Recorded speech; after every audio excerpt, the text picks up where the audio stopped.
The Zodiac isn't superstition, it's sacred architecture, a map of how divine intelligence expresses itself through human nature. Most never recognize it for what it truly is. Not a symbol of fate, but a system of integration. Long before it became pop culture, the Zodiac was a sacred system, a symbolic representation of the cosmic order within the human psyche.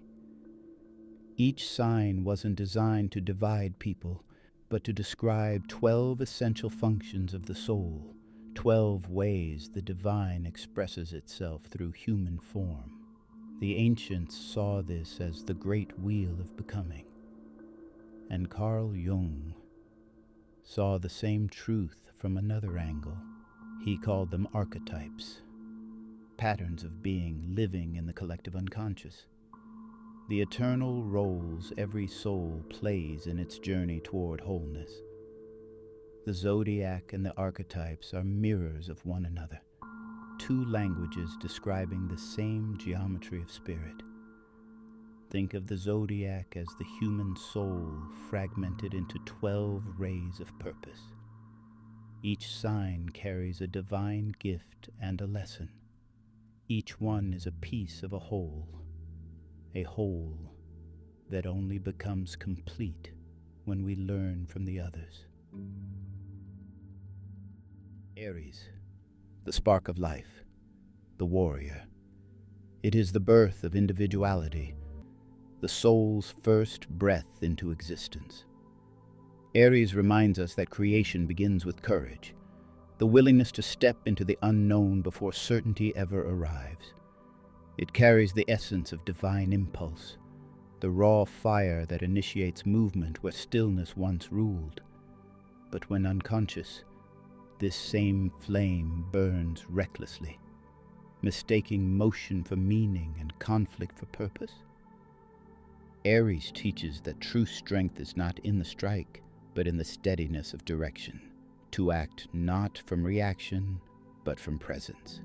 Taurus, the builder, the lover of form and value. It is the first realization that spirit seeks stability through matter.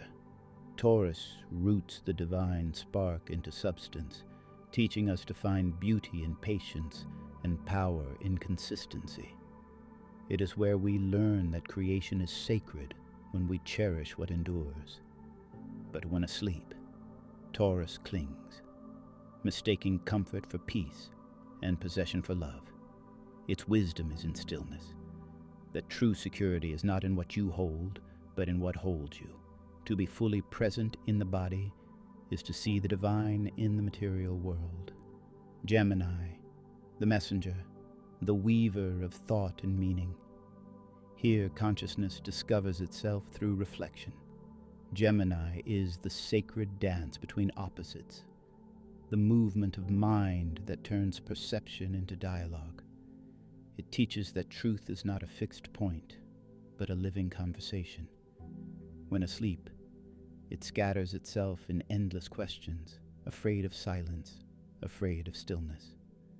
But when awake, Gemini becomes the translator of spirit, showing us that words are bridges and communication is the thread that weaves consciousness into unity.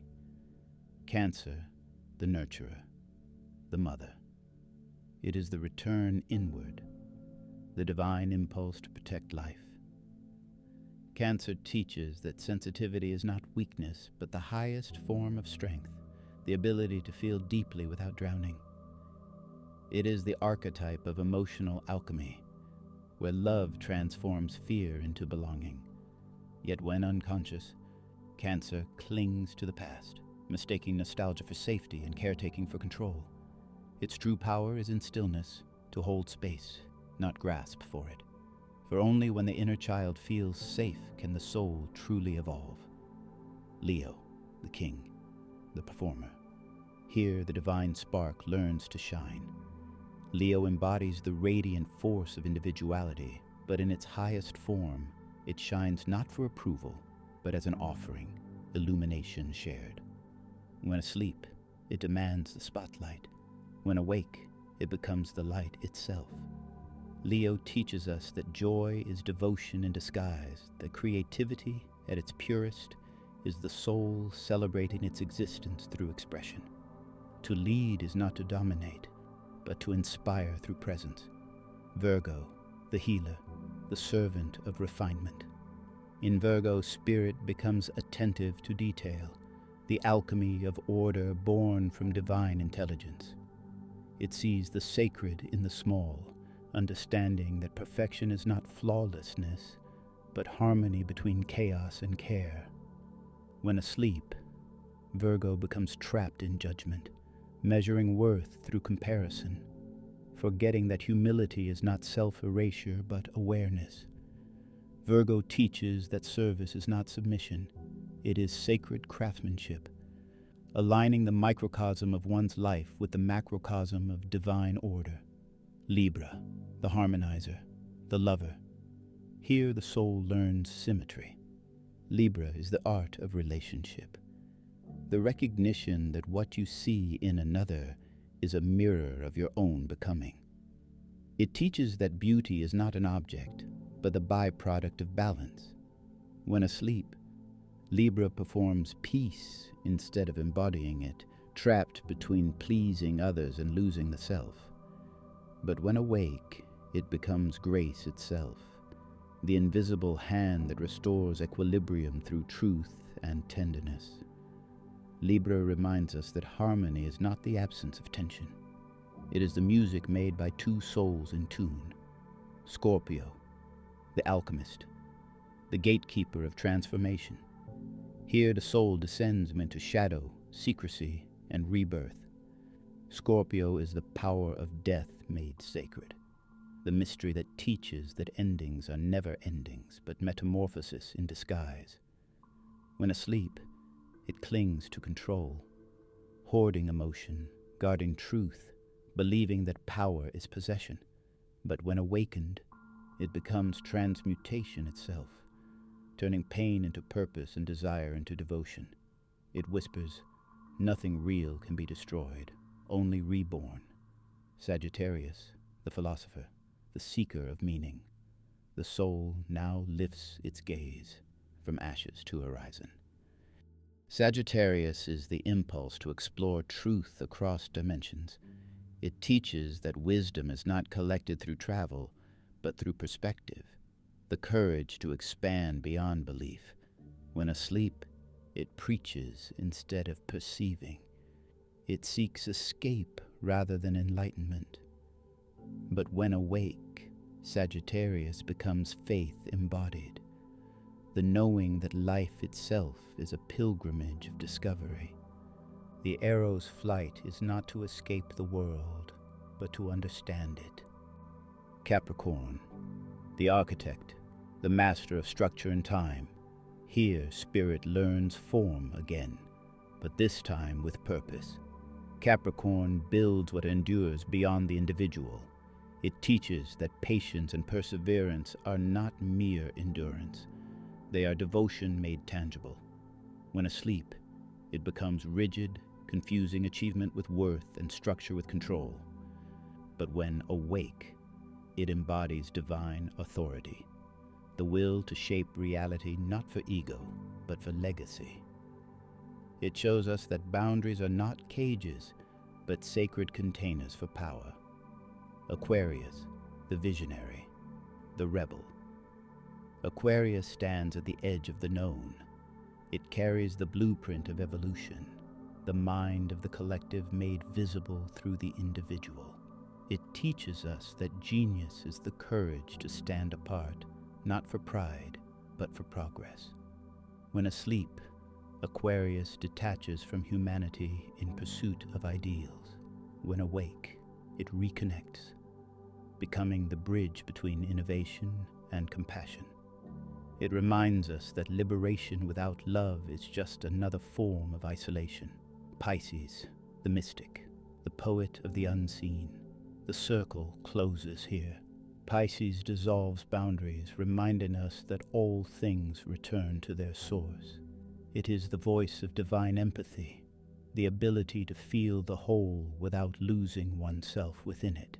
When asleep, It drifts into fantasy and escape, but when awake, it embodies transcendence.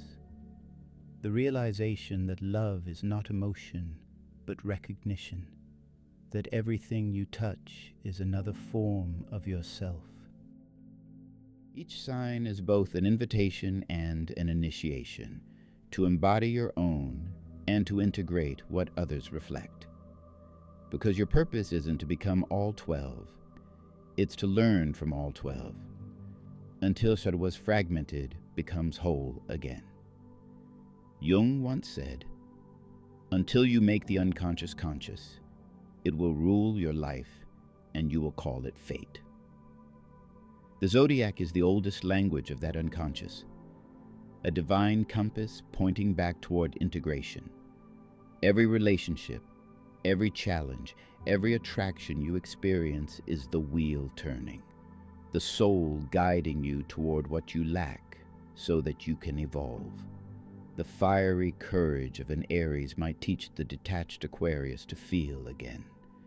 The sensitivity of Cancer might soften the stoic Capricorn, and the wisdom of Pisces might dissolve the pride of Leo back into love. Each meeting in your life is not random, it's cosmic geometry, the wheel arranging itself so that you remember what part of the divine you came here to express. When we look at the Zodiac as a whole, not as 12 competing egos, but 12 facets of one consciousness, we begin to see the real purpose of astrology. It's not about fortune, it's about function. The realization that you are 1/12 of a greater pattern, and that your purpose is not to outshine the rest, but to shine where you are placed, to give your gift and receive others' gifts in return. Because wholeness is not found in isolation, it's found in participation. When you understand that, the Zodiac stops being superstition and becomes self-realization. It's a language of light, describing how the infinite becomes human, and how the human remembers that it is infinite.